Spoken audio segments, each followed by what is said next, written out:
Buenos días, doctor Bueno, Víctor. sí, buenas tardes. Muy buenas tardes. Buenas tardes, buenas tardes. Veo que ya está ahí el doctor Virgilio. Este, entonces, eh, pues iniciamos, doctor. ¿Me permite? Sí. Ok. Bueno, muy buenas tardes. A nombre de la doctora Amanda Alejandra Oliva Hernández, directora del Centro de Tecnología Genómica, les doy la más cordial bienvenida a la presentación del seminario departamental. En esta ocasión lleva por título Distribución y persistencia del SARS-CoV-2 en el ambiente. La presentación estará a cargo del doctor Virgilio Bocanegra García, jefe del Departamento de Interacción Ambiente-Microorganismo. Entonces, pues adelante, doctor. Sí, gracias. Bueno, bien, buenas tardes a todos. Entonces vamos a comenzar con la exposición. Pues como bien sabemos, pues es un tema nuevo. Bueno, tiene dos detalles, ¿no? Tanto es un tema nuevo como es un tema en el que ya estamos saturados de información, al grado que la información que hay ya casi pues, tiene poco impacto, ¿no? Ya prácticamente un año de estar cursando con la pandemia, ya no estamos ante un virus nuevo, ni estamos ante una enfermedad nueva. Sin embargo, parece que las medidas preventivas y todas las cuestiones asociadas a la mitigación y seguridad ya no están teniendo efecto sobre la población. Entonces, espero ahorita poder hablarles de un aspecto diferente de esta situación, para plantear parte de lo que estamos tratando de realizar como actividad de laboratorio. Voy a compartir pantalla.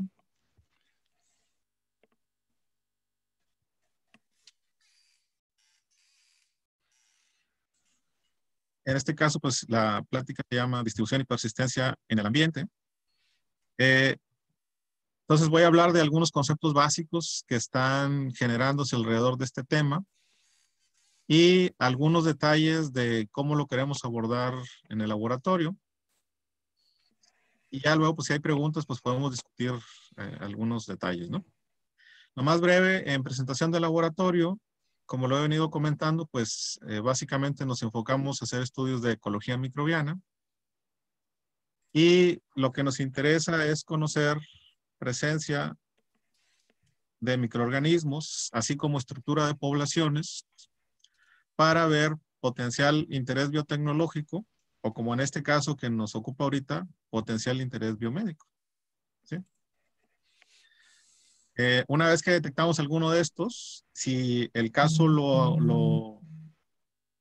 si el caso lo requiere, podemos aplicar estudios de genómica.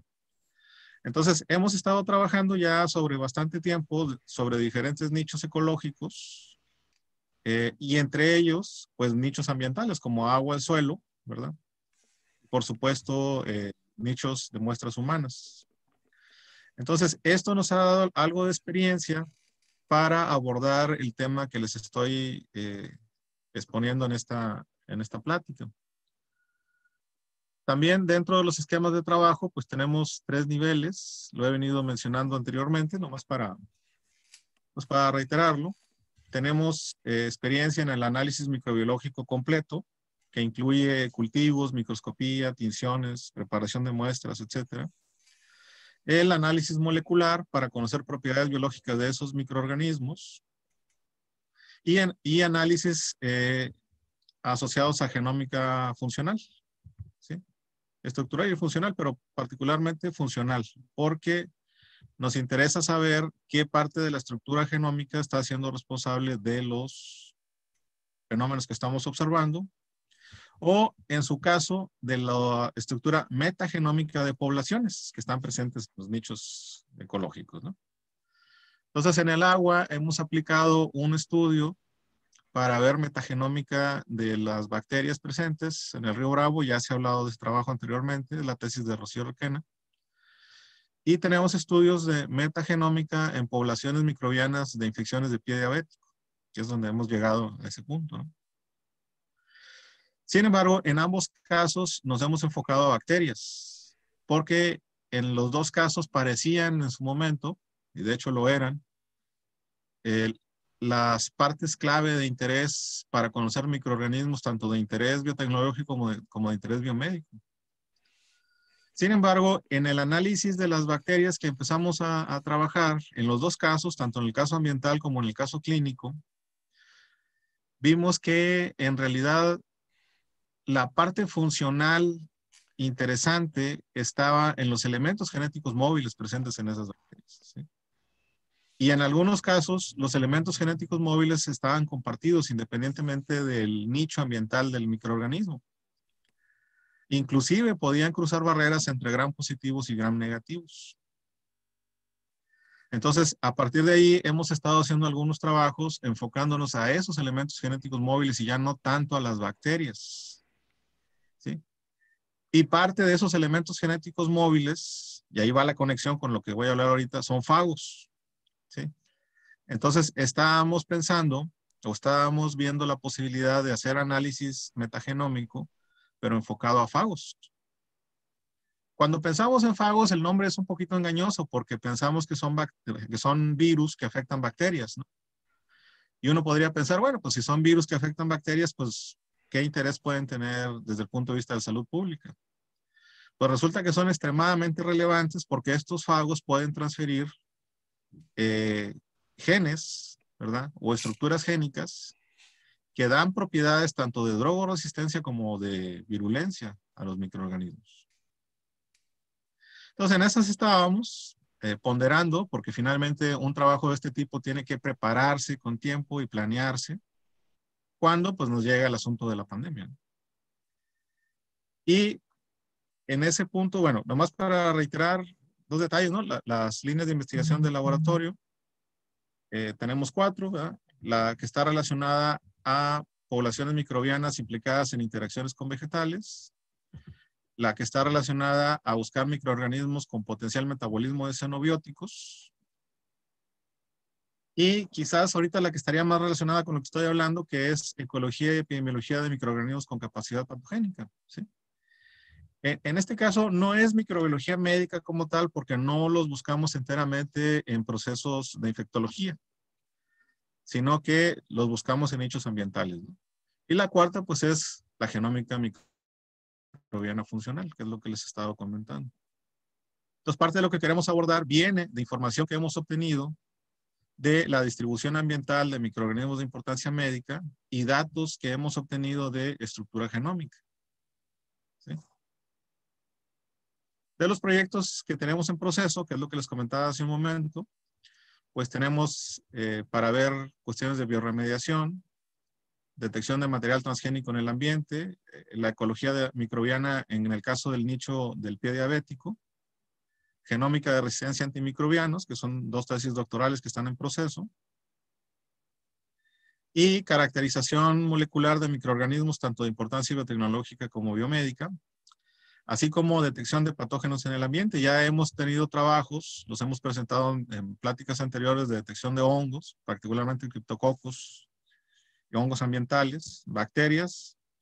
Y entonces todo esto, retomo la idea, nos estaba llevando a la parte de la importancia de virus. Un trabajo previo que teníamos sobre virología lo hicimos para detección del virus del dengue hace algunos años, que fue una tesis de maestría. Y esto nos dejó una buena experiencia porque el virus del dengue pues, es un virus de RNA. Entonces nos permitió poner a punto bastantes de las técnicas necesarias para poder trabajar con este tipo de virus, ¿verdad? Y reiterando, con los hallazgos que estábamos teniendo, ya, digamos, indicaba que para poder obtener más información respecto al enfoque que estamos trabajando, implicaba trabajar con los virus del ambiente. Reitero, pensábamos en fagos porque finalmente son los que tienen más resistencia a estar presentes en el ambiente. Y entonces ahí queríamos ver la parte ya del bioma ambiental. Sin embargo, ambiental pues es demasiado vago. En realidad nos queríamos enfocar a aguas superficiales, ¿verdad? Y particularmente el modelo que consideramos muy interesante de estudio y somos afortunados de tenerlo geográficamente, pues es el modelo del Río Bravo. Bueno, entrando en materia, ¿no? Llega el asunto de la pandemia y resulta que un tercer tipo de coronavirus empezó a generar infecciones en China. A finales de noviembre, todo diciembre estuvo en discusión cuál era su naturaleza, pero rápidamente se detectó que era efectivamente un coronavirus. Y para finales de diciembre, principios de enero, ya estaba claro que era un coronavirus nuevo. Los coronavirus son virus especiales en varios sentidos, porque en particular son virus muy grandes y entonces esto les da propiedades de mayor resistencia a condiciones ambientales que lo que tendría un virus de RNA estándar. ¿Sí? Desde el 2003, a diferencia de mucho de lo que se ha dicho, particularmente 2003, 2005, ya había reportes de que a pesar de que el virus de la influenza era el que estaba recibiendo más atención por su potencial pandémico, y ya nos había dado varios sustos, particularmente con el 2009 y luego, si no recuerdo bien el año, pero fue 2000, se me va completamente el año, 2016, que hubo otro pequeño brote. Se mencionaba que además de los virus de la influenza, los coronavirus tenían todas las posibilidades de ser, o todas las características para tener un buen potencial pandémico. Pero sin embargo, como sucede, pues todo esto de información como es técnico-científica, pues solamente se toma en cuenta en los aspectos o en los medios científicos, pero las medidas de salud pública no se redirigieron para tener cuidado en ese sentido, ¿no? Estos son unos virus envueltos, como les decía, como son complejos, no son virus desnudos, son virus envueltos, lo cual les da más resistencia. Son virus grandes, ¿verdad? En realidad la familia de coronavirus pues tiene dos subfamilias. Dentro de la familia Coronaviridae están los alfa, beta, gamma y delta coronavirus, ¿sí? Y dentro de los beta coronavirus es donde están los que nos interesan a nosotros, ¿sí? Particularmente del MERV-ecovirus está el MERS-CoV, que era el que provocó una epidemia en el 2003, si no me equivoco. Y dentro de los SARS-CoV-virus es donde está el CoV-1, que es el que conocíamos originalmente, que es el SARS clásico, y es donde surgió el CoV-2, que es el SARS que actualmente pues estamos inmersos, ¿no? Dentro de sus características también interesantes es que contienen RNA de polaridad positiva, no segmentado y de cadena sencilla. Bueno, esto es biología molecular profunda, ¿no? Pero ¿qué significa? Bueno, un virus de RNA de polaridad positiva es el RNA codificante. Entonces, este RNA, al momento que entra a la célula, está listo para ser leído por un ribosoma, ¿sí? No necesita procesos adicionales. Y al ser de cadena sencilla, pues todavía más fácilmente invade a los ribosomas o provoca el ensamblaje de los ribosomas e inmediatamente se genera la producción de las proteínas virales. Y eso hace que su proceso infectivo y su proceso de secuestro celular sea mucho más eficiente. Estos son virus de vertebrados, ¿verdad? Se conocen desde los 40, pero digamos el primero identificado como un agente infeccioso sin ambigüedades está reportado desde 1960, los primeros coronavirus, ¿no? Ya entrando más actualmente, pues varios han circulado extensamente. 3 son los más importantes, ¿no? 2 eran los que se conocían. El SARS clásico, el 1, ¿verdad? Que es el de la epidemia de 2002. Curiosamente también fue en diciembre, ¿no? Diciembre de 2002, enero de 2003. El MERS 2012, ahorita lo dije equivocado. El MERS causó, vamos a decir, cierto impacto, pero no tanto por 2 sentidos, ¿no? El primer impacto que causó es porque su nivel de letalidad es muy alto, alrededor del 30%. Ahorita aún con todos los problemas que estamos teniendo del coronavirus 2, su nivel de letalidad es alrededor del 9% en el peor de los casos. Y cuando tienes un buen control de la enfermedad, puedes disminuirlo hasta el 1 o 2% de letalidad. Fíjense, el comparativo, ¿no? Mientras que el MERS tiene un porcentaje de letalidad de alrededor del 30%. Es un virus extraordinariamente peligroso. Pero por esa razón fue que su capacidad de diseminación fue muy baja. Recordemos que los agentes infecciosos siempre tienen que guardar un equilibrio muy delicado entre su capacidad de producir daño al hospedero y su capacidad de distribución. Entre más patógenos son, menos se pueden distribuir en el ambiente y en sus hospederos. Y entre menos patógenos son, su capacidad de distribución es mayor. Entonces, en el caso del SARS, es un virus relativamente poco patógeno, pero el problema es que es muy infeccioso. Entonces, como infecta a una gran cantidad de personas, ese poco patógeno, entre comillas, es un porcentaje que se hace muy alto y te satura los sistemas de salud y genera los colapsos que estamos viendo a nivel mundial. Entonces, ¿por qué el MERS casi no lo habíamos escuchado si es tan peligroso? Pues por eso mismo, porque su distribución fue muy baja. Solamente estuvo limitado al Medio Oriente. ¿Sí? Sin embargo, el control del MERS no fue un control humano. El virus simple y sencillamente desapareció. A veces sucede con los virus. Y bueno, el SARS-CoV-2, pues es el que está ahorita, vamos a decir, vigente. Y los tres tienen potencial pandémico, ¿no? Originalmente, pues como su primer detección fue en la ciudad de Wuhan, pues se le llamaba el Wuhan virus. Sin embargo, la Organización Mundial de la Salud tiene el criterio de no nombrar los virus de acuerdo a la población para no generar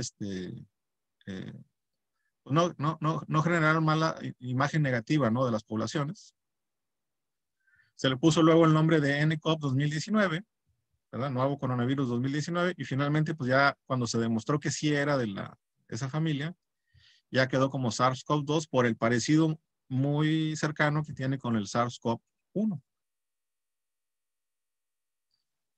Como les decía, los de impacto veterinario se conocen desde los 40 y aparentemente, pues la producción animal en masa, que es, digamos, una producción animal que tiende un poco al hacinamiento, y además la urbanización es lo que ha permitido que se crucen las barreras entre las especies. En general, los murciélagos son portadores no afectados de los coronavirus y de un gran número de virus. Y en este caso, en el caso del COV-2, el hospedero intermediario aún no lo conocemos. En el caso del MERS, el hospedero intermediario era el camello, y del SARS-1 fueron los gatos. ¿Sí? En el caso del COV-2, no sabemos, no es cierto, eso es un meme, no fue por comer una sopa de murciélago, ¿no?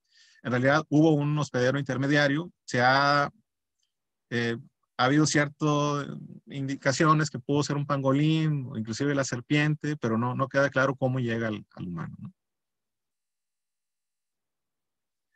Pues el virus, como les decía, es relativamente grande, 125 nanómetros, cápside fosforilada, tiene una proteína de anclaje que se llama proteína Spike, ¿verdad?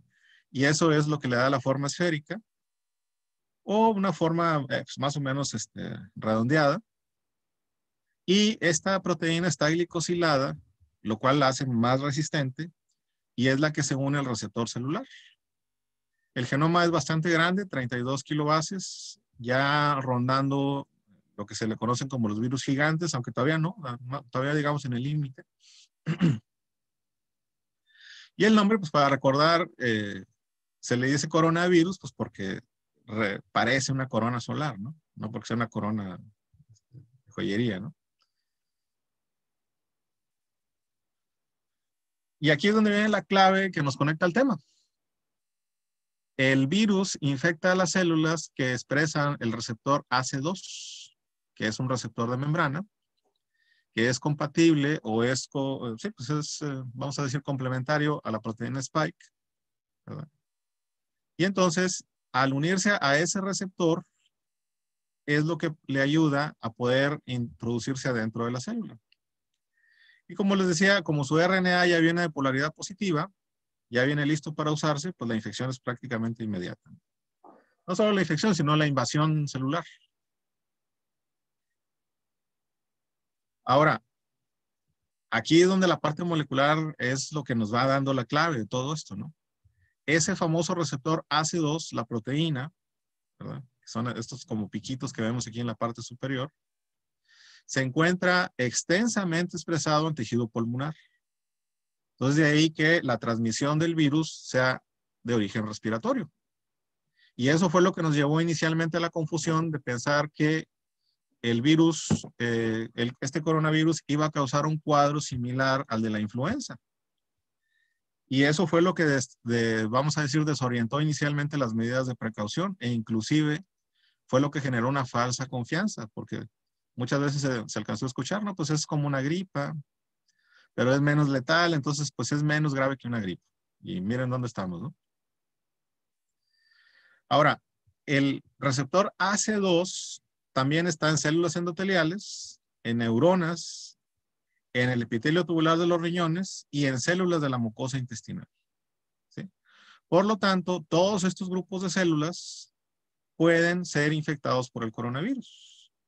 Y ahí es donde se diferenció totalmente de la influenza, ¿no?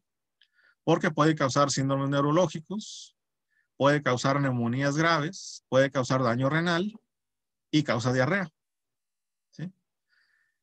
Y además, como parte de todo esto, nos genera un desbalance a nivel inmunológico y las células del sistema inmune no saben muy bien cómo reaccionar y sobrereaccionan, generando mensajeros. Los mensajeros de las células del sistema inmune, recordemos, se llaman citocinas. Pero como los generan de manera extensa, a eso se le llama clínicamente como tormenta de citocinas. Y eso genera un sistema, no un sistema, sino una condición inflamatoria grave, en este caso en el tejido pulmonar, que luego lleva a daño tisular y empieza a generar microcoágulos. Totalmente diferente de la influenza. La influenza no causa nada de eso, ¿no? Entonces estos microcoágulos empiezan a hacer bloqueo a nivel del sistema respiratorio, de modo que se genera una insuficiencia respiratoria muy grave que inclusive mecánicamente no la puedes solventar y puede llegar a generar daño multiorgánico o falla multiorgánica. ¿Sí? Entonces tenemos tres grados de complejidad, ¿no? La infección respiratoria pulmonar, luego la respuesta inflamatoria exagerada por la tormenta de citocinas, y luego las coagulopatías que se generan principalmente en el sistema respiratorio y luego a nivel sistémico. Entonces, ahí es donde está la clave de los tratamientos actuales y donde se ha ayudado a disminuir mucho la mortalidad de este virus, atendiendo esas tres cosas. Pero, como también las células de la mucosa intestinal tienen este receptor, también son infectadas y entonces podemos encontrar el virus en la materia fecal que generan los pacientes. Entonces, bueno, lo que acabo de comentar es lo de esta misma diapositiva, ¿no? Ahora, hay otro detalle que es importante mencionar. El grado o el rango clínico es enorme porque buena parte del problema clínico lo causa la respuesta del sistema inmune. Entonces puede haber personas infectadas que cursan asintomáticas, que de hecho ahorita se considera que es más del 50%. Puede haber casos moderados con diferente nivel de molestia, hasta una molestia, vamos a decir, fuerte, pero sin tener compromiso respiratorio. Y luego puede haber casos graves con alguna de estas condiciones que tenemos aquí abajo, ¿no? Shock séptico, acidosis metabólica, disfunción en la coagulación, neumonía aguda. Entonces, este gran rango de presentación clínica también es lo que ha generado mucha confusión en el público o en las poblaciones, ¿no? Porque de repente parece que es muy grave, parece que no, sí me dio, pero no me sentí mal, le ha dado a mis conocidos, pero con cualquier cosa que se toman se les quita. Y entonces eso genera pues bastante problema de desinformación y bastante problema de confusión sobre realmente contra qué nos estamos enfrentando. ¿Cómo lo detectamos? Básicamente son 3 genes blanco, el gen de la ribonucleoproteinasa, de la proteína E y de la proteína N, y con diferentes diseños de iniciadores, casi todos, bueno, no casi todos, todos basados en PCR en tiempo real. Ahorita ya existe un sinnúmero de kits disponibles a nivel comercial para su detección, que ya están probados y validados.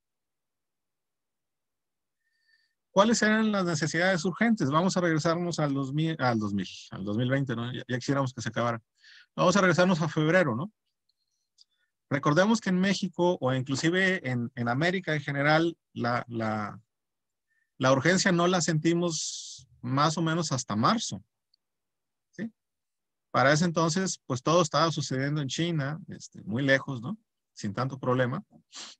Pero acá ya sentimos, ahora sí que la preocupación hasta alrededor de marzo, principios de marzo.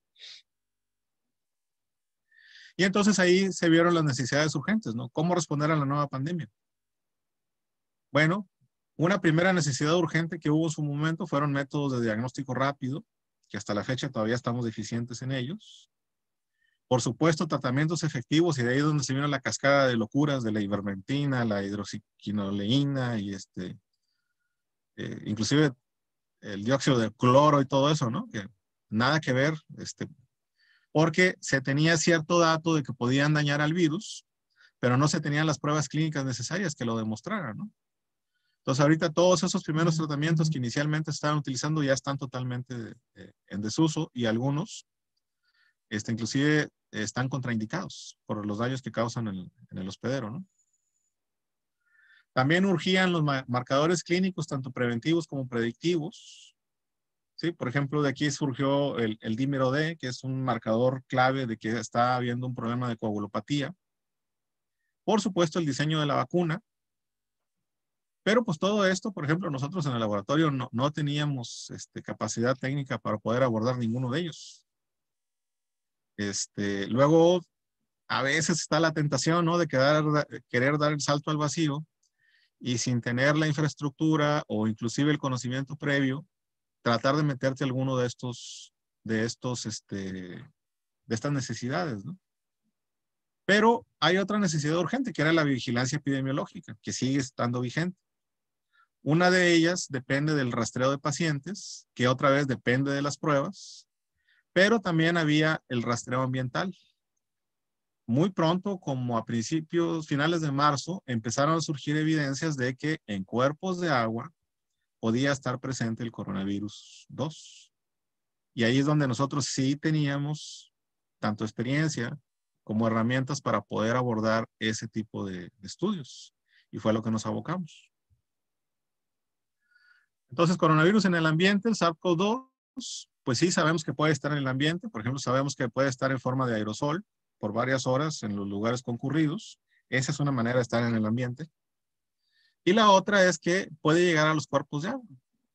Este es el primer estudio que salió en Lancet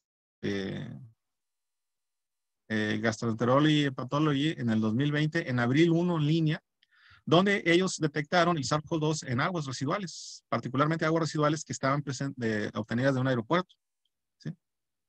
Y ellos hicieron este trabajo basándose en este otro trabajo previo de New England Journal of Medicine de 2020, donde detectaron en el primer caso del coronavirus en los Estados Unidos que se podía detectar el virus en materia fecal del paciente.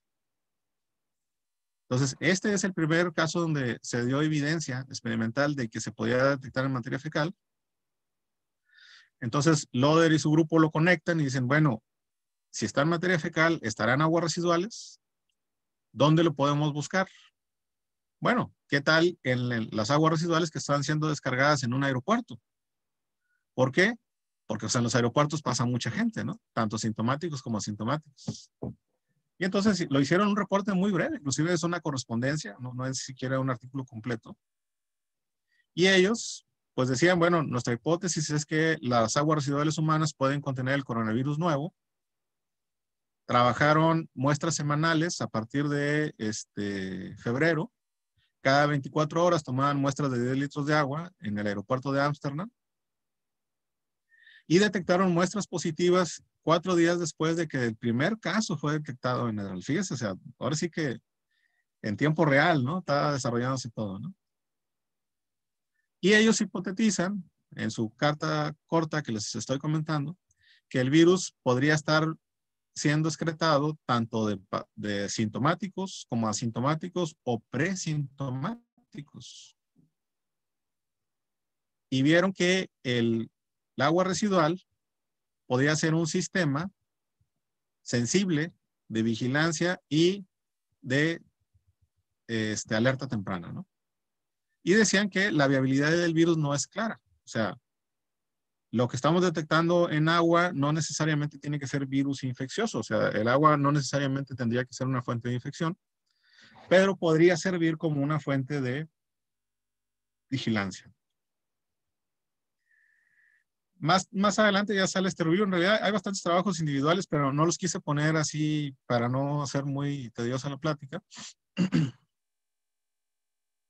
Pero ellos ponen, bueno, el SARS en aguas residuales, cómo está el estado actual y qué se necesita, qué investigaciones se requieren. Y pues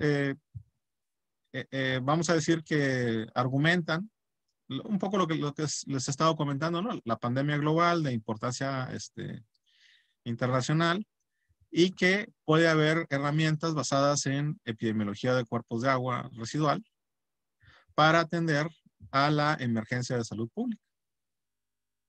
¿Dónde está la clave de todo esto? Bueno, tenemos pacientes que están infectados con diferentes niveles de complejidad en su cuadro clínico, pero en todos los casos hay infección del tracto gastrointestinal. Entonces, en todos los casos, las personas que se hayan infectado, tanto cursan asintomáticas como sintomáticas, van a descargar virus en la materia fecal. Entonces, la materia fecal va a llegar a los cuerpos de agua, ¿sí? Y por lo tanto, eso nos podría dar datos tempranos de que, por ejemplo, está habiendo un aumento en el número de casos de personas infectadas, ¿sí?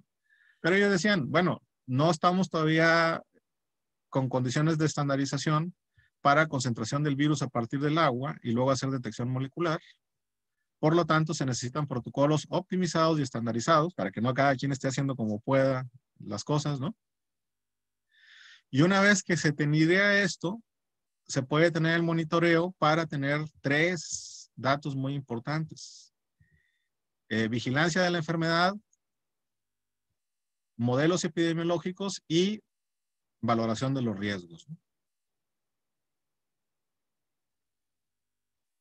Entonces nos ponen métodos de detección que hicieron en varios países, donde a partir de raspado rectal o inclusive muestras de heces y de orina en diferentes países, buscaron por PCR y encontraron diferentes niveles de positividad. Fíjense, por ejemplo, 45%, 80%, 82%, casi 100%, ¿no? Y cuando lo hacían en orina, los niveles de positividad eran muy bajos. ¿Sí? Bueno, solo hay uno de 40%, pero de ahí 7%, 0%, etcétera. Entonces eso iba dando indicación de que la orina pues no necesariamente es una fuente donde puede liberarse el virus, pero que la materia fecal sí lo es, ¿sí? E inclusive lo detectaron en pacientes asintomáticos, ¿verdad? O en pacientes pediátricos. Y luego nos hacen un repaso de los métodos que se han utilizado en los diferentes países: Australia, los Países Bajos, Estados Unidos, Francia, Estados Unidos otra vez, el tipo de agua, aguas no tratadas, y varios métodos de concentración del virus, que esto es clave, ¿no? Por ejemplo, por membranas electronegativas, por ultrafiltración, precipitación con polietilenglicol, etcétera, ¿no? El tipo de PCR que usaron, se hicieron confirmación por secuenciación y los resultados que encontraron, ¿no? Entonces, por ejemplo, aquí los grados de positividad, 22%, 58%, 71%, 100%, 75%, 100%, ¿no? E inclusive el número de copias disponible. O sea, otra vez indicando que sí está el virus presente y sí es posible detectarlo y que el grado de positividad es alto. Pero más interesante aún es esto. Hay otros virus que se analizan de manera cotidiana en las aguas residuales, por ejemplo, los colifagos, otra vez volvemos a los fagos, los adenovirus,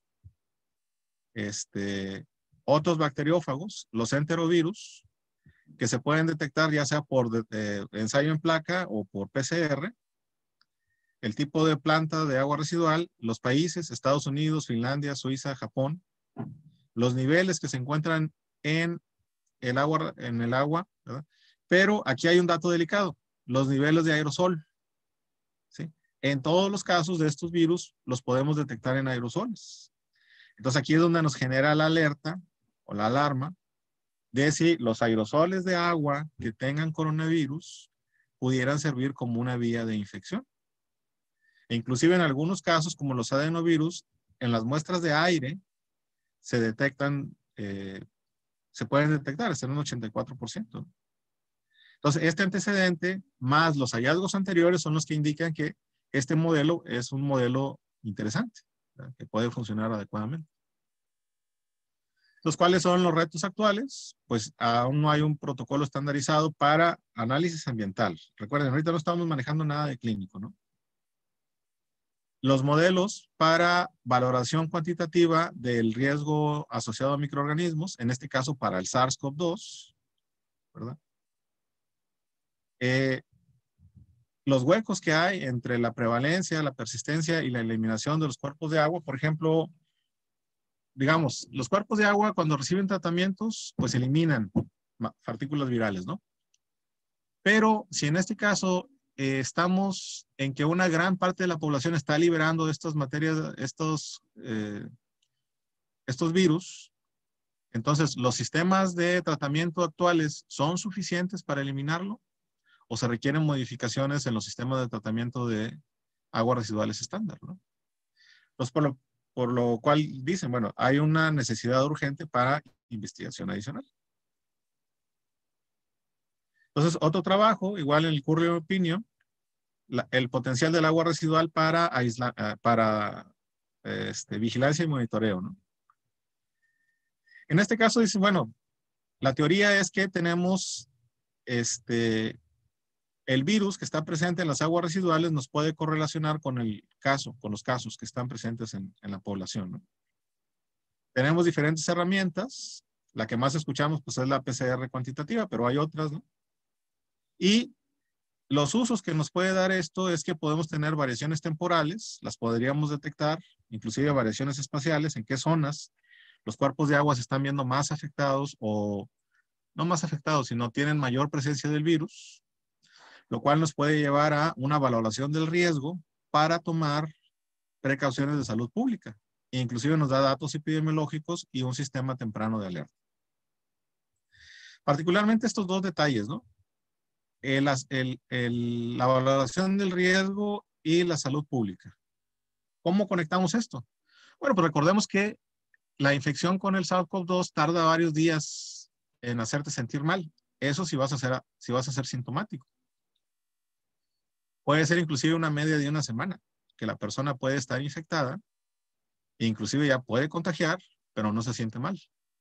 Pero sí está liberando virus en la materia fecal.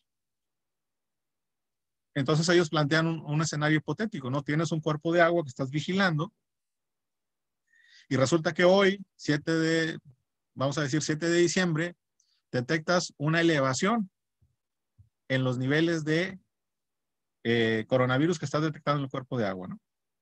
Y a lo mejor esa elevación se mantiene martes, miércoles y luego baja. Entonces, eso quiere decir que hubo un pico de contagios, ¿sí? Y esos contagios, dentro de 10 días, 7 días, van a ser sintomáticos, un porcentaje de ellos. Entonces, eso dice, bueno, hay que prepararnos para que nuestra infraestructura hospitalaria aumente para poder recibir el potencial número de casos que pueden llegar por la alerta temprana que nos está dando el agua residual. Entonces, pareciera ser que tendríamos ahí una herramienta de alerta temprana, pero de origen ambiental, ¿verdad? O sea, no tenemos que estar ahí, digamos, en los hospitales, viendo cómo está la distribución, etcétera, con los riesgos de bioseguridad que esto tiene, sino que esto nos puede dar la ventaja de tener una vigilancia constante durante todo el año e inclusive ver, están bajando los niveles de coronavirus de manera constante. Y entonces eso hace que nuestra infraestructura hospitalaria la descarguemos un poco y le demos atención a las otras enfermedades que ahorita se están descuidando por cuestión del virus. Entonces podríamos tener ahí un pulso que nos puede indicar qué podemos estar esperando en el caso de la pandemia. Y por ejemplo, a lo mejor nuestros datos de clínicos nos están diciendo que estamos controlándola. Pero recordemos que un gran problema que tiene la pandemia son los asintomáticos. O sea, la clínica no es suficiente para hacer una valoración de la pandemia. Entonces, en el caso del análisis ambiental, nos está tomando en cuenta los dos tipos de pacientes, los sintomáticos y los asintomáticos. Entonces, esto nos puede ayudar para valoración y mitigación de los brotes virales, ¿verdad? Sin embargo, pues aún está pendiente, ¿no? Si el virus todavía podría ser infectivo. Y eso es otro dato que necesitamos saber, ¿no? ¿Qué tanto puede persistir el virus en el ambiente? Y eso nos dará una idea más clara de qué tanto sirve como sistema de vigilancia. ¿Por qué? Porque un virus que persiste mucho, al durar mucho en el ambiente, pues nos genera ruido de fondo. Pero un virus que persiste poco, si tú lo detectas, es que está recién llegado. Y eso nos está indicando que son infecciones recientes. Y eso nos está indicando que hay un aumento en el pico de contagios, ¿no? Y por lo tanto, nos lleva a la parte de la valoración de lo que está pasando con nuestra población. Adicionalmente, si el virus se mantiene intacto en cierto nivel, nos puede dar una herramienta para ir detectando cepas e inclusive detectar mutaciones específicas. Finalmente, ya para terminar, todo lo que he estado exponiéndoles ahorita, si se fijan, son de países desarrollados. Entonces, estos autores nos dicen, bueno, ¿y qué va a pasar con los países en vías de desarrollo, donde los sistemas de tratamiento de agua son limitados o inclusive no se utilizan? ¿Sí? En este caso, cuando no tienes un buen sistema de tratamiento, ¿qué efectos pueda tener? ¿Realmente todos los supuestos que estamos manejando hasta ahorita son válidos o puede cambiar esto? Y esto es algo que hemos estado trabajando en el laboratorio ya de hace años, ¿no? Pero con bacterias, no con virus, ¿no? De cómo un cuerpo de agua te puede hacer una distribución tremenda de un agente. Y a partir de ese cuerpo de agua, específicamente, sobre todo, si no hay un buen tratamiento de las aguas residuales, puede ser un excelente vehículo de distribución de un agente patógeno. Entonces, aquí lo que nos ponen los autores son los diferentes niveles, ¿no? Donde en un país en vías de desarrollo, por ejemplo, que puede haber defecación al aire libre, o que tenemos desechos infectados que no están debidamente tratados, o que tenemos drenaje, por ejemplo, drenaje de los hospitales o drenaje de los domicilios, ¿no? Cómo esto nos está aumentando las cargas virales, ¿verdad? Y si estas cargas virales pueden tener un impacto no solamente como vigilancia, que es lo que estaba manejando ahorita, sino inclusive como una potencial vía de transmisión. En realidad, aunque ahorita el consenso es el agua no es un transmisor del coronavirus, todavía no tenemos los datos finales, sobre todo con los aguas en aerosol, que ahí a lo mejor podríamos tener un problema. Entonces ellos ponen sus conclusiones así muy directas, las copié directo, no lo transcribí, ¿no? Entonces la presencia del virus en las heces y en la orina nos lleva a la presencia del virus en las aguas residuales, y puede generar la posibilidad, aún sigue siendo posibilidad de transmisión fecal oral, ¿verdad? Por lo tanto, la vigilancia nos puede actuar como un sistema de alerta para un brote y así tomar decisiones, ¿verdad?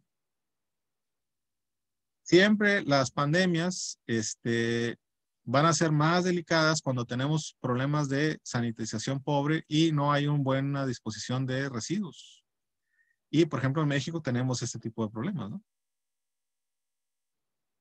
Esto nos puede llevar a medidas preventivas, ¿verdad?, que pueden ser necesarias para personas que puedan estar en contacto con las aguas residuales, ¿no? Y otra vez, ¿no? Más investigación se requiere para tener una estimación cuantitativa de los casos totales en las comunidades de las concentraciones de este virus y cómo se relaciona eso con las aguas residuales, ¿no? Y necesitamos pues un método estandarizado para recuperar el SARS-CoV-2 a partir de las aguas residuales. Entonces, lo que nosotros estamos planteando es pues hacer análisis de muestras de agua, tanto superficiales y residuales, para determinar la presencia del SARS en esta región. De la experiencia previa que tenemos de bacteriología, ya tenemos los puntos ubicados. Este mapa ya lo he puesto antes, ¿no? Estos son los mismos puntos. Donde podemos tener acceso tanto al río Bravo como a cuerpos de agua, los canales que tenemos, el canal Rodel, las Aldúas, las lagunas. En Matamoros hay varias lagunas, aquí en México, en Reynosa también. Y zonas de acumulación, como lo que comúnmente se llama las calicheras, para pues tratar de lograr un poco lo que se ha estado mencionando, ¿no? Determinar si el virus está presente, hay una alta probabilidad de que sí. En qué zonas existe la mayor concentración, poder tener las bases para establecer un sistema de vigilancia de este virus en ambientes acuáticos de nuestra región, por la extrema importancia y urgencia que esto representa. El muestreo pues ya lo tenemos definido, ¿sí? Pero las concentraciones, la preparación de los concentrados virales, eso sí es una técnica que tenemos que afinar. Actualmente estamos adquiriendo el material, ya nos está llegando para los filtraciones, los floculantes, etcétera. La extracción de ácido nucleico viral, también tenemos la experiencia del virus del dengue, pero en ese caso lo trabajamos en muestras clínicas. Tenemos que afinar para hacer la extracción en muestras ambientales. Y bueno, extracción, manejo de muestras de RNA y esto pues sí lo tenemos ya bien trabajado, ¿no? Y la detección pues la haremos por PCR en tiempo real principalmente, aunque haremos algunas pilotos para punto final, al grado para la idea de tener un método pues que sea realmente rápido, ¿no? O al menos un método de tamizaje para luego llevar a tiempo real. En este caso, la bioseguridad, si bien es un asunto a tratar importante, afortunadamente en todos los protocolos partimos de una acidificación del agua, a un pH bastante ácido, alrededor de 3. Y entonces eso destruye la viabilidad de los virus que estén ahí presentes, ¿no? Entonces eso hace que, si bien debemos de tener bioseguridad por lo menos nivel 2, no tenemos un riesgo de contacto directo con virus que estén activos, ¿sí? El agua al momento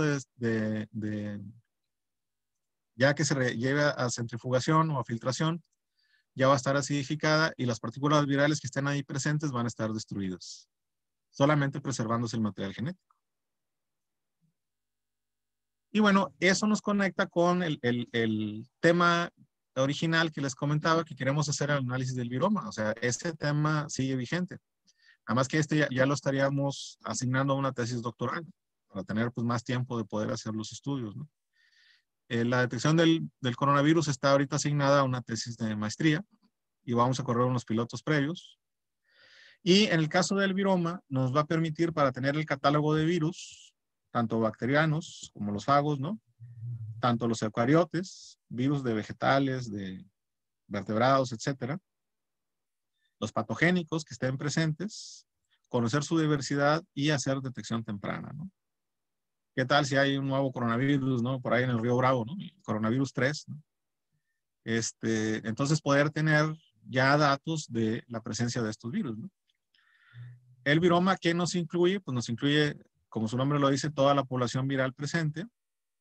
Por ejemplo, los humanos, los que pueden causar infecciones virales persistentes, los que pueden causar infecciones agudas, los virus nuevos, bacteriófagos conocidos y bacteriófagos que les comentaba hace un momento con potencial patogénico o capacidad de transferir genes de resistencia a antibióticos.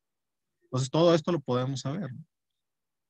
Y lo vamos a abordar en el mediano plazo en el laboratorio. Entonces, nomás, esto caería dentro de la línea 3 de investigación del laboratorio, pues que queda así directo, ¿no? Ecología y epidemiología de microorganismos con capacidad patogénica. Entonces, bueno, nada más, pues contacto. Igual, pues todos somos del centro, todos me conocen, ¿no? Pero nada más para poner los correos. Y bueno, tenemos 2 páginas de Facebook donde ponemos datos técnicos de lo que estamos haciendo, que es la de Laboratorio de Interacción Ambiente-Microorganismo. Ahí estaríamos poniendo hallazgos que estemos encontrando en los pilotos de estas pruebas que les estamos diciendo. Ahí publicamos, por ejemplo, nuestros seminarios. Insisto, esta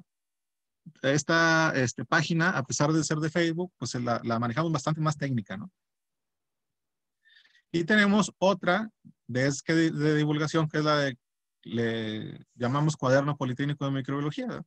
Y ahí hacemos divulgación sobre microbiología, biología molecular y genómica, ¿no?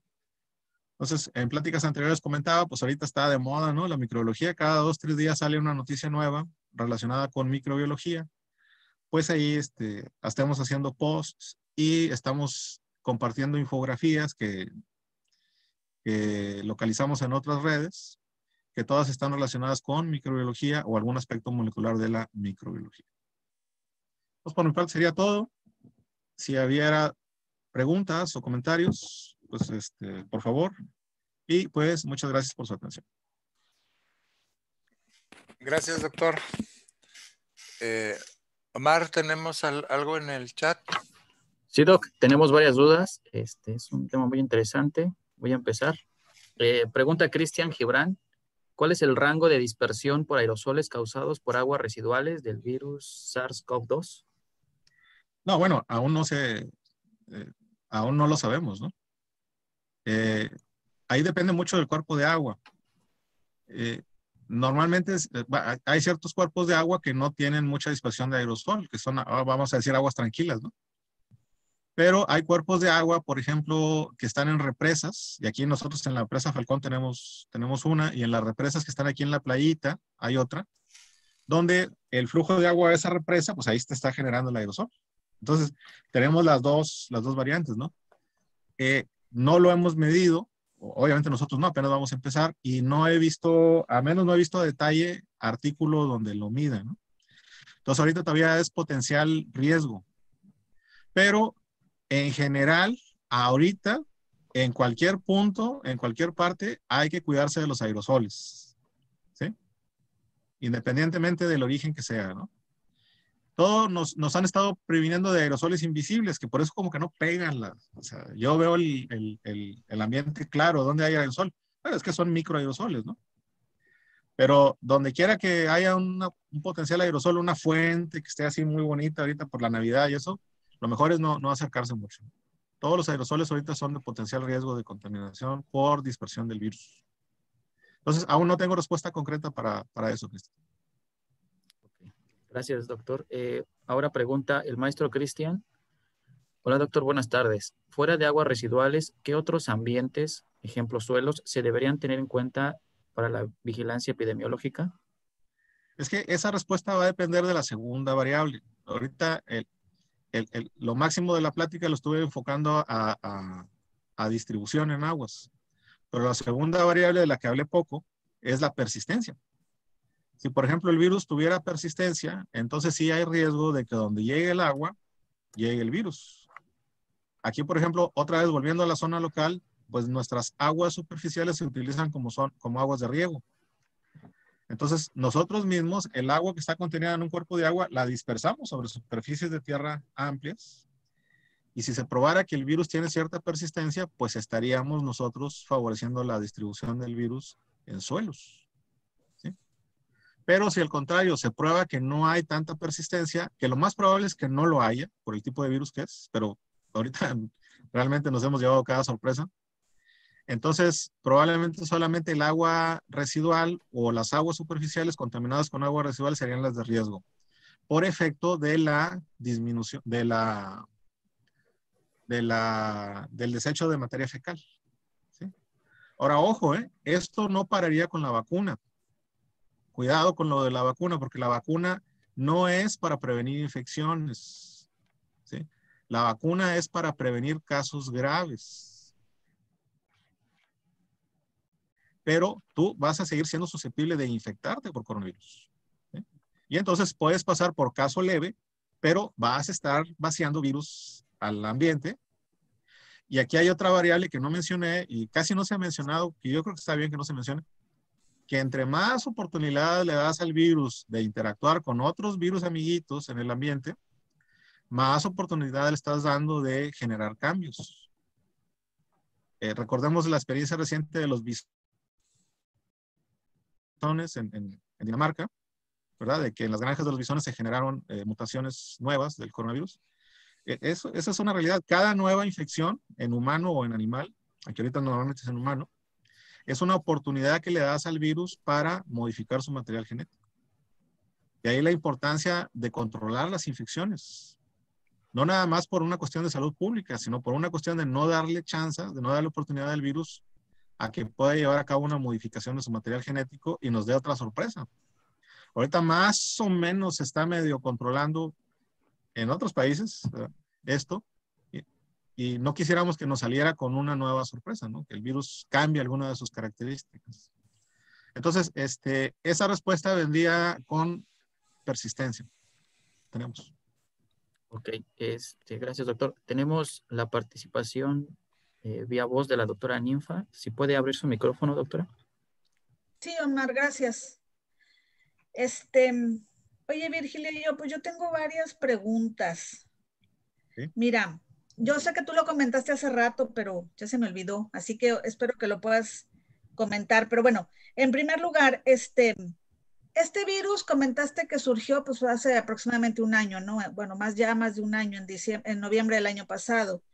Entonces, a mí lo que me sorprende muchísimo es cómo le hicieron para en un tiempo tan corto, porque ya para diciembre tú ya comentaste que ya sabían todo, ¿cómo es posible que en un tiempo tan corto hayan logrado determinar el agente patógeno y los daños y los problemas que podía causar en el ser humano, cuando pues los que estudiamos microbiología sabemos que el hallazgo de un nuevo patógeno pues requiere tiempo, inclusive varios años para conocerse, para saber cómo se transmite, qué problemas causa, la sintomatología, la epidemiología y demás. ¿Cómo le hicieron para hacerlo tan rápido? Porque los principios de Koch siguen vigentes hasta la fecha, ¿no? Y eso pues dificulto yo que en un mes lo puedan lograr. Y cómo eso lo hicieron tan rápido y cómo a un año después de todo este asunto todavía no pueden saber si persiste o no en el ambiente. Entonces me parece que son los extremos. Por un lado rapidísimo y por el otro lado pues creo que le han echado mucha flojera este asunto porque una cosa sí se sabe y la otra no. Esa es la primera pregunta. Sí, bueno, hay varios detalles, ¿no? En realidad el virus se detectó en noviembre, ¿no? Pero aparentemente existía desde antes. Ahora, la razón por la cual se detectó rápido es porque se tenía el molde del SARS-1, ¿sí? Entonces, cuando detectaron las primeras neumonías atípicas en noviembre, lo primero que se hace es que se corre una batería contra los virus, contra los agentes de neumonía conocidos, que ya son 20 y tantos, da negativo para todo, y entonces empiezan a correr una batería por afinidad, que le llaman, ¿no? No es así el término, pero ahorita se me va el... Y en esa sale que es parecido al coronavirus 1. Entonces lo cultivan, hacen los cultivos, y ya con el DNA puro hacen la secuenciación y es donde ya logran empatarlo y dicen, pues es un coronavirus, pero diferente. Entonces es SARS-CoV-2, ¿no? Eso fue hasta finales de enero, o sea, vamos a decir, llevó 2 meses, ¿no? En un instituto de Bueno, virología. aún así se me hace muy rápido, pero bueno. Sí, pero para allá voy. En un instituto de virología, en un país donde lo que se tiene que hacer, se hace porque se hace. O sea, tiene una dinámica diferente a, por ejemplo, a nuestro país. Ahora, los detalles de la enfermedad en realidad no están tan conocidos. El asunto, por ejemplo, de la coagulopatía se descubrió hasta finales de abril. Quedó claro que el problema principal eran las coagulopatías, ¿no? Y recordemos toda la danza que se hizo sobre las terapias, con locuras como la ivermectina, inclusive dijeron que la vacuna BCG y todo eso. Todo eso fue un andar a ciegas todo el primer semestre del 2020. Por ejemplo, ahorita no hay una terapia dirigida contra el virus. En realidad es dependiendo de cómo esté reaccionando el paciente. Los médicos van tomando decisiones, principalmente vigilando el aspecto respiratorio. Pero no hay una terapia definida para curar ahorita un cuadro de coronavirus. Entonces no sabemos en realidad tanto sobre él. Y sobre la cuestión epidemiológica, hasta meses recientes quedó claro la utilidad del cubrebocas. En realidad el cubrebocas, recordemos que inicialmente no se recomendaba. Sí. Hubo un periodo de meses que estuvo como que controversial y ahorita ya está bien definido que el cubrebocas es útil. Fíjense, hasta probablemente fue a finales de noviembre. Entonces no vamos tan rápido como parece, ni vamos bastante atrás, ¿no? Y la parte de la vigilancia ambiental no se ha explotado tanto porque la carga ahorita del trabajo está en la parte clínica. ¿Sí? Que fue una de las cosas que yo pensé inicialmente. Dije, bueno, si le queremos entrar a este tema, ya no vamos a entrar en la primera oleada porque no tenemos la capacidad técnica. Pero ¿qué se va a ocupar después? Cuando ya todo esto pase. Pues se va a ocupar vigilancia. Entonces, a lo mejor ahí es donde sí podríamos hacer algo. Entonces, por eso estoy planteando esta idea. Pero sí, eso es lo que podría responderte, ¿no? De esas preguntas. Sí, y tengo otra pregunta más que, como te comenté, ya hace un rato habías hablado de eso, pero bueno, según lo que yo he leído, obviamente de literatura científica, por ejemplo, en el caso del SARS, el primero, sí, la literatura científica sí dice claramente que los pacientes asintomáticos no existen en esa enfermedad.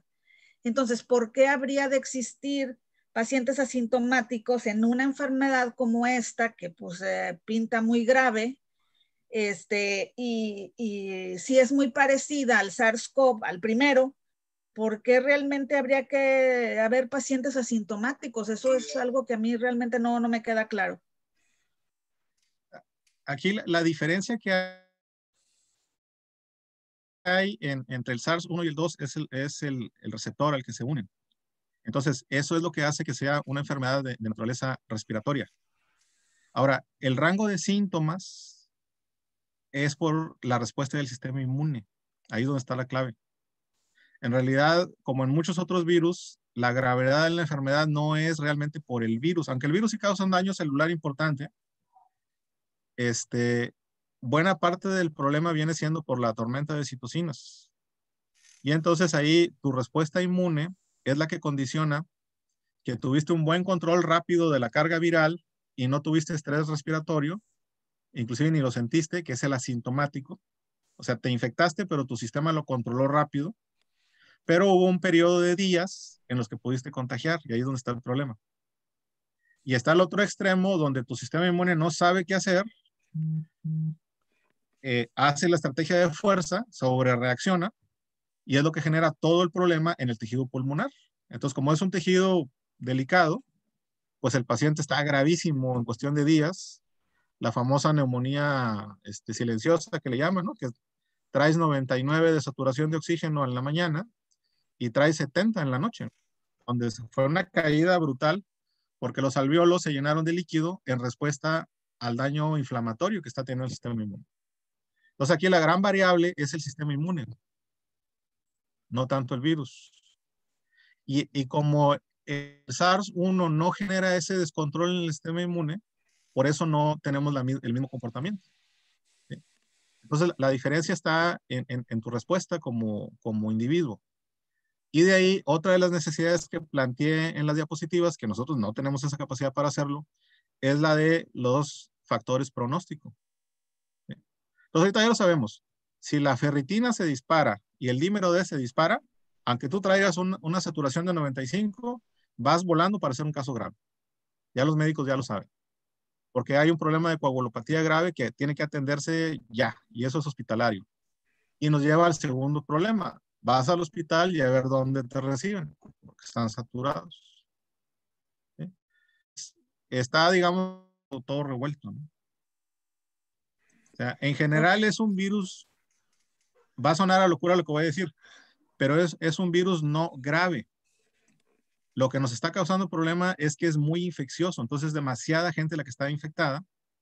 Entonces, aunque sean pocos, los que son casos graves son suficientes para saturarte el sistema de salud. Sí, bueno, a mí no me parece una locura lo que comentas. Me parece, estoy de acuerdo. Pues era todo, Virgilio. La última pregunta ya me la contestaste con esta misma respuesta que acabas de dar y pues Sí. es todo. Muchas gracias. Gracias. Gracias, doctora Ninfa. Vamos con más preguntas del chat. Pregunta Jessica Ortega. Buenas tardes. La actividad enzimática de microorganismos presentes en aguas residuales podría afectar los resultados del estudio por una posible reducción de partículas virales, o la materia orgánica presente en el agua podría proteger tales partículas. Sí, realmente esa es una buena pregunta, ¿no? O sea, suponemos que las aguas residuales es un ambiente hostil, particularmente para un virus.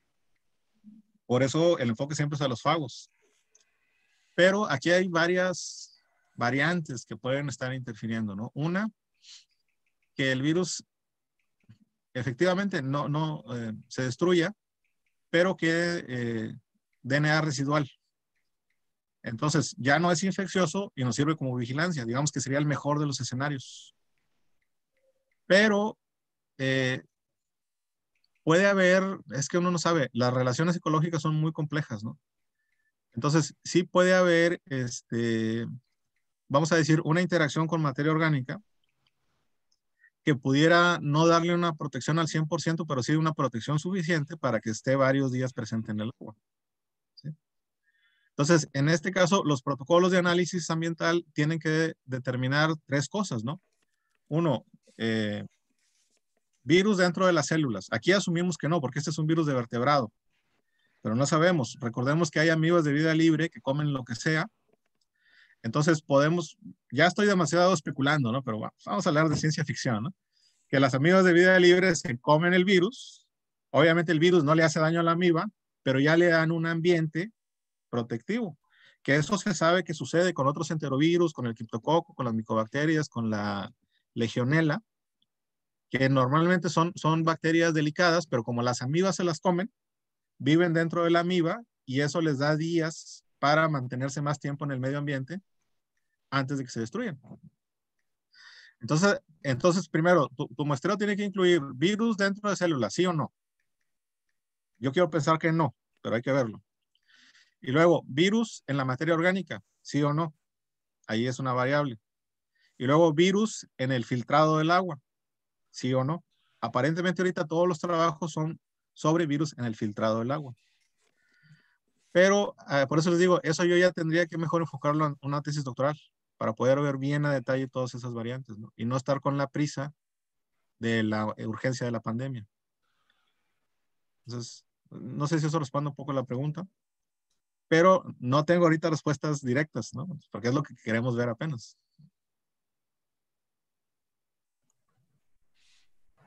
Lo que sí, y espero dejar claro el mensaje, le estamos sacando la vuelta a lo clínico, ¿no? Lo clínico ahorita se está atendiendo por el personal de salud.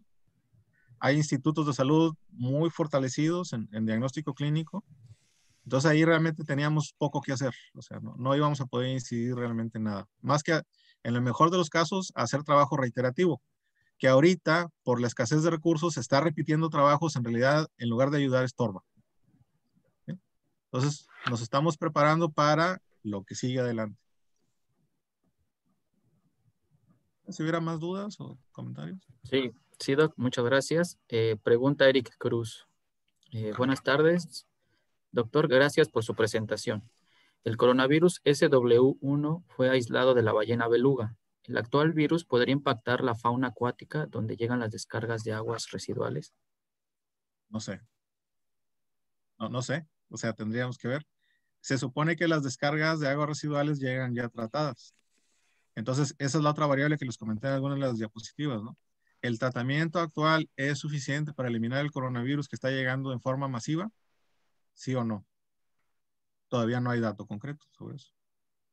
Pero sí está el riesgo que les comenté también hace un momento. O sea, entre más dejes al virus suelto en el ambiente, más oportunidad le estás dando de que intercambie material con sus amiguitos. Y eso sucede todo el tiempo. De hecho, este virus así surgió. Se mezcló en el ambiente del murciélago con otros coronavirus y a partir de ahí surge esta nueva variante. Entonces aquí la gravedad, y bueno, sí espero no alarmarlos, pero sí concientizarlos, ¿no? Repito el mensaje, cada nuevo contagio, y estamos teniendo en México 10,000 diarios, es una oportunidad que le das al virus para generar nuevas propiedades moleculares. Más allá de toda la tragedia de salud pública, que es grave, ¿verdad? Okay, hay otras preguntas. Voy a hacerle dos. Una es, ¿sería recomendable hervir el agua para beber? Y la otra, yo creo que va relacionada, es, ¿existe evidencia de contagio a través de agua residual? No, hasta donde yo sé no hay contagio por agua residual todavía. Al menos no se ha publicado o yo no he checado el artículo, ¿no? Pero yo creo que ese sería un hallazgo muy importante, saldría rápidamente las noticias. Y no, el agua purificada, o sea, si ya la compramos purificada, no es necesario rehervirla, ¿no? Ya los filtros de ósmosis inversa que utilizan los sistemas de purificación de agua son suficientes para eliminar el virus si estuviera presente. Pero, pues sí hay riesgo de contaminación después de que está purificada el agua, pero ahí lo más probable es que no sea a menos que sea un aerosol, no es un medio de transmisión, ¿sí? Entonces, si ya compramos un agua purificada estándar, está bien, no debe ser un problema.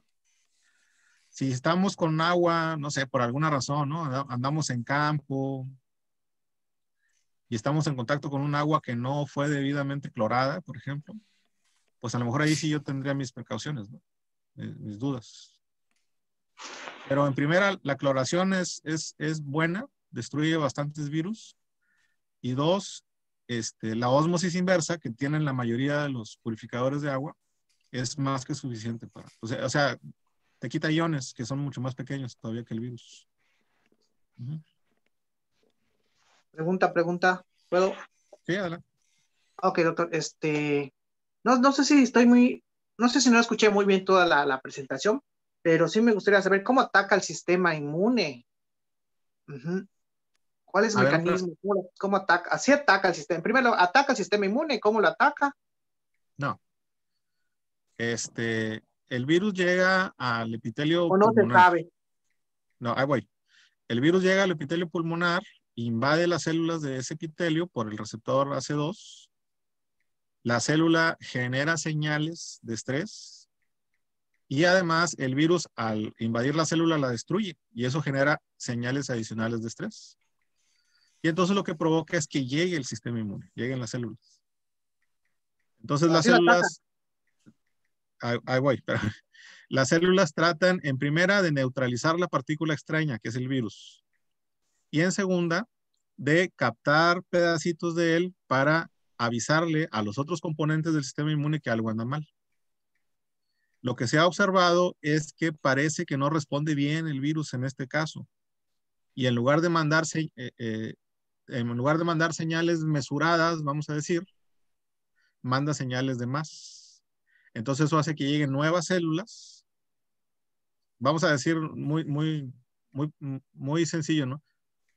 Se alarman, mandan más señales, llegan más células, se alarman, llegan más señales, llegan más células. Y todo está sucediendo en el pulmón.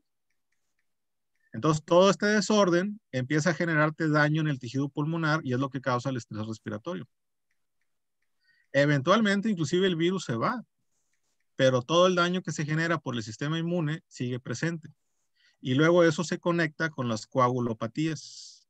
Ese mismo daño que se genera en el tejido te genera pequeños coagulitos, microcoágulos, que te bloquean más el flujo de aire en el tejido pulmonar y es lo que ya genera la neumonía grave. ¿Sí? Entonces, como que, ajá. Adelante. Sí. O como que dice, en este caso, pues viene, si baja el sistema inmune o las defensas, viene el ataque bacteriano.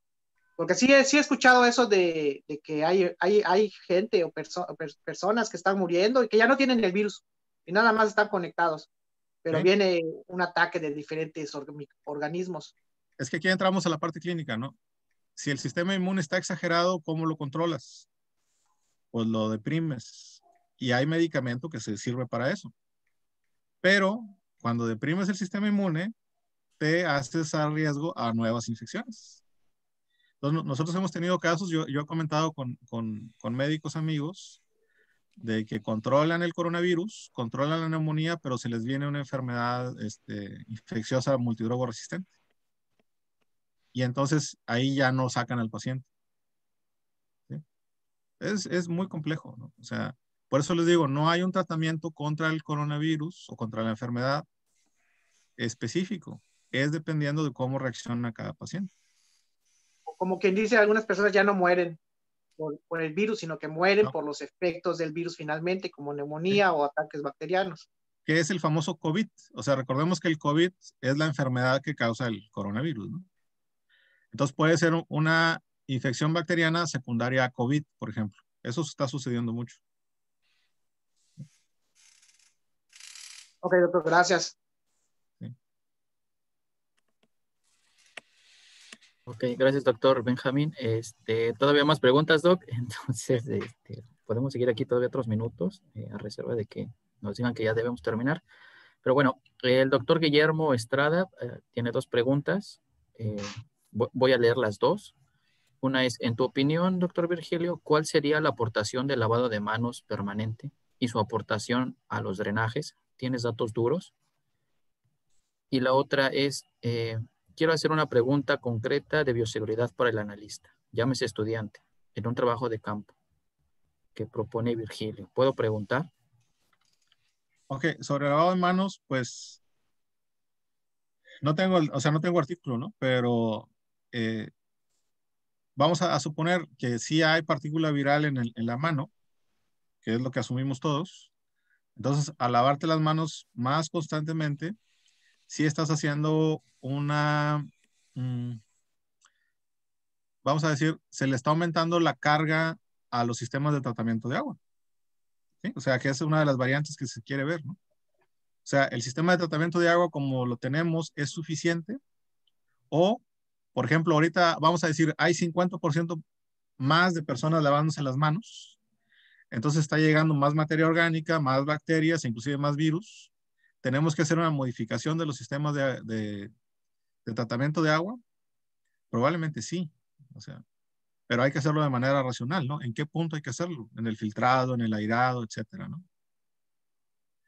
Y de bioseguridad, Doctor, perdón. ajá, Sí, creo que sí, se doctor, pero tú estás utilizando sosa cáustica y cuando estás haciéndote un lavado de mano y estás aportando tipo de un químico específico y con drenaje, ¿sí? Bueno, no, mira, con respecto a la bioseguridad, tú hablaste del analista específicamente, hay seguridad para el analista. ¿Cómo vas a decirle a un estudiante que vaya a tomar muestras de campo y cómo lo vas a cubrir?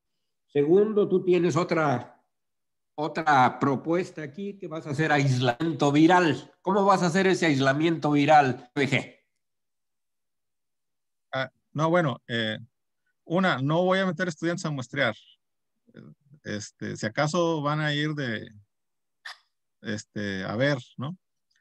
Y necesitamos ver el punto del cuerpo de agua para ver el riesgo de aerosol.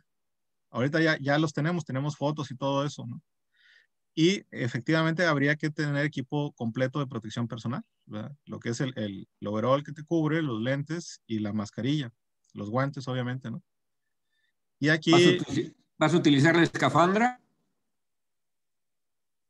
No, yo creo que solamente la lentes y mascarilla debe ser suficiente, pero ya vería en su momento, ¿no?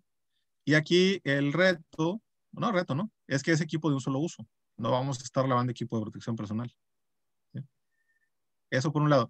Y no voy a aislar el virus, sino voy a aislar partículas virales inactivas.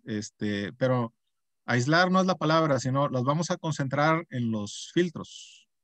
¿Sí? O sea, en realidad no voy a trabajar virus aislados, sino con concentrados de paquetes de partículas, que puede ser DNA libre o material genético libre, o partículas virales ya degradadas por el pH del sistema. Entonces va a ser una partícula viral la que vas a estar utilizando, Sí, no vas sí, a no. utilizar el completo. Ok. No, no, claro que no. Esa era mi duda, hacer eso. Entonces, No. por eso me llamaba la atención, ¿no? Nosotros estamos haciendo aislamientos completos a virus, ¿no? Y estamos haciendo en BCL3 y estamos haciendo en BCL2. ¿Sí? Tenemos virus de COVID, de hecho, zona de específicamente Tamaulipec.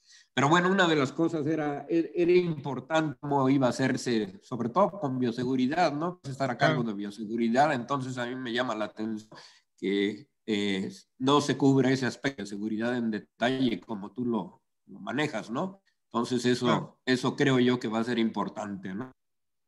Sí, lo que pasa es que la plática es de divulgación, ¿verdad? Ya los protocolos, pues ya los tenemos precisos, ¿no? En su momento. Ok, bueno, gracias.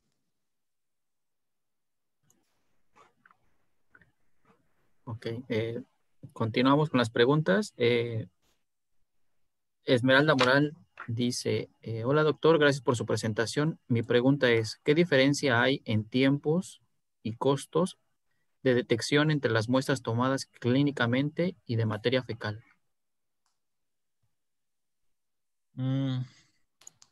Pues no lo sé. O sea, en tiempos me refiero se refiere a tiempo de procesamiento. En la muestra ambiental, pues obviamente hay que tomarla en campo, ya es un reto en sí mismo. Dos, está el proceso de pretratamiento, las filtraciones preparativas y la concentración, o sea, ese es el paso previo.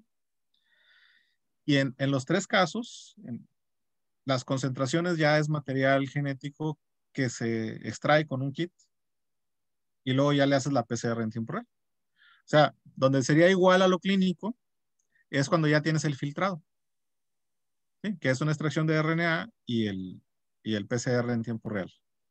Y cuando te llega el paciente, pues es la muestra del raspado, del hisopado. Ese residuo es a lo que le extraes el RNA y a eso le haces la PCR. En términos de costo, pues el kit de extracción de RNA y el kit de PCR pues es el mismo. O sea, el costo sería el mismo. En todo caso, nuestro costo de muestreo es un poco más alto por la cuestión de la logística y por la cuestión del equipo de protección personal. En el caso de nosotros, sí va a ser de un solo uso. Y no sería materia fecal, no, sería aguas residuales. En pacientes se puede hacer del hisopado rectal también, ¿no? Y ahí se trata igual, el hisopo se pone en la solución y de ahí se extrae el RNA. Eso lo han hecho más, por ejemplo, en cadáveres, ¿no? Cuando tienen una defunción y quieren saber si estaba positivo a COVID. Claro, en México no se hace, ¿no?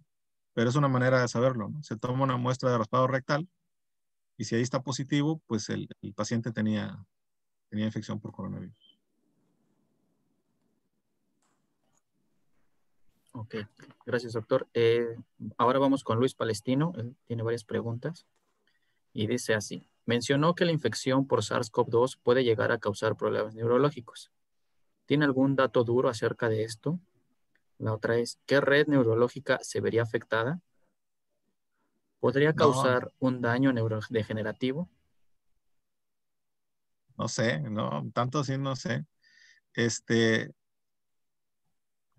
No tengo el dato concreto, pero ha habido 2 o 3 reportes de cuestión neurológica así aguda. No tengo el dato, no me lo sé.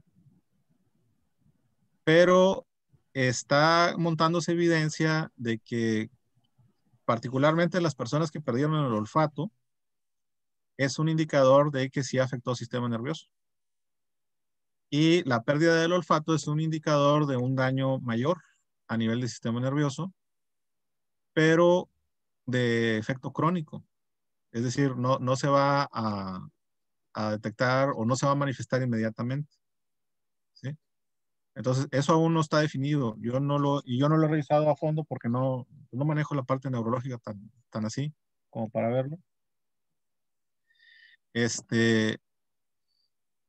Y hacia neurodegeneración, por ahí escuché que sí lo quieren asociar a la cuestión de Parkinson, pero no hay datos, todavía no hay datos definidos. Entonces, sobre eso no te puedo hacer una respuesta informada porque no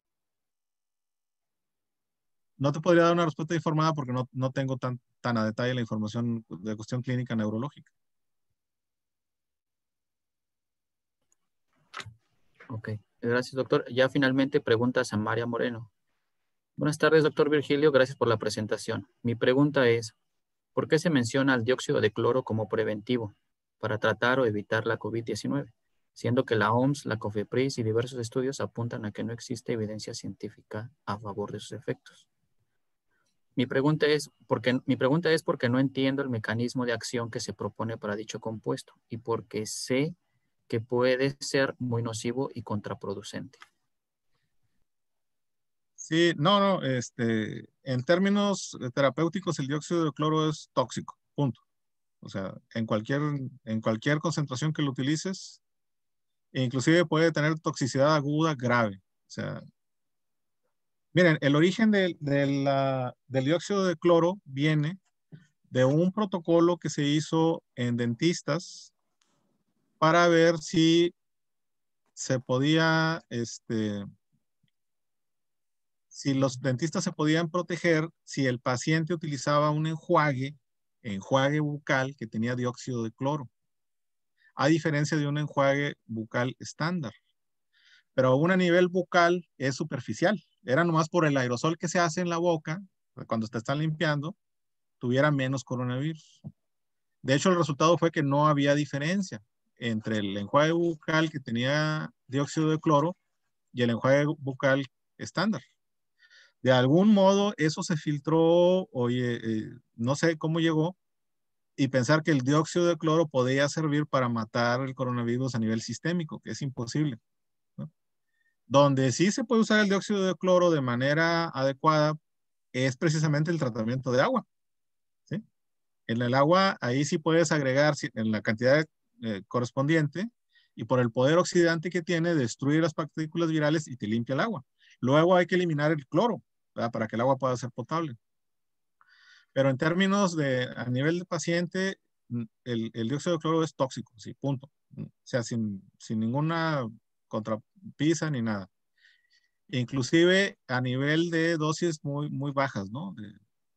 De partes por millón ya empieza a producir toxicidad y particularmente produce toxicidad en la garganta, ¿no? Que es donde te estás sintiendo mal. Todavía yo he escuchado de gente que anda ahí diciendo que toma dióxido de cloro o que lo están recomendando, pero no tiene ningún tipo de fundamento técnico ni científico para uso sistémico. Para desinfección de superficies y desinfección de agua, ahí sí se puede utilizar. Pero luego debe eliminarse, ¿verdad? Desinfecta y luego se elimina por otro tratamiento para ya tener el...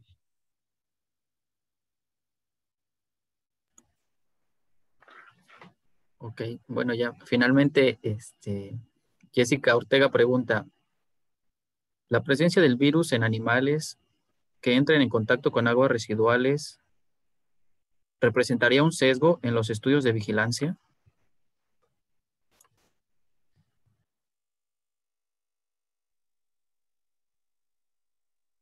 No sé. Pero un sesgo en qué sentido? Que detectemos, digamos, falsos positivos. Ahí no entendería. Sí, menciona que es Sí, respecto a sí, sí. falsos positivos.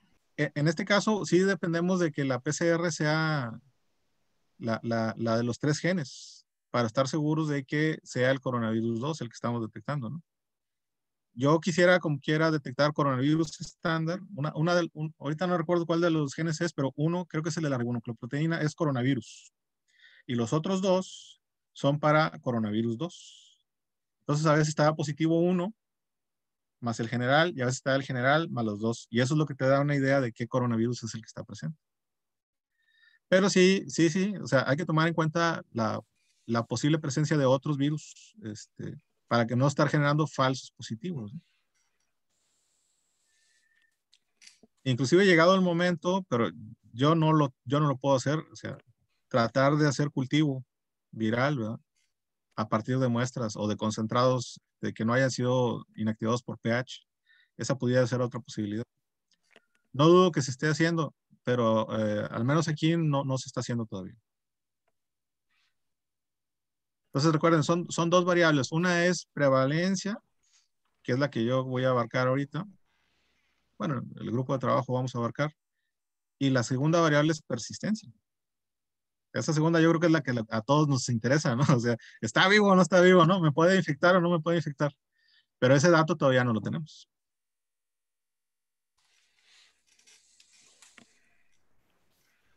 Ok, bueno, doctor Víctor, ya sería todo. Si quiere comentar algo más. Gracias, doctor Sí, Virgilio.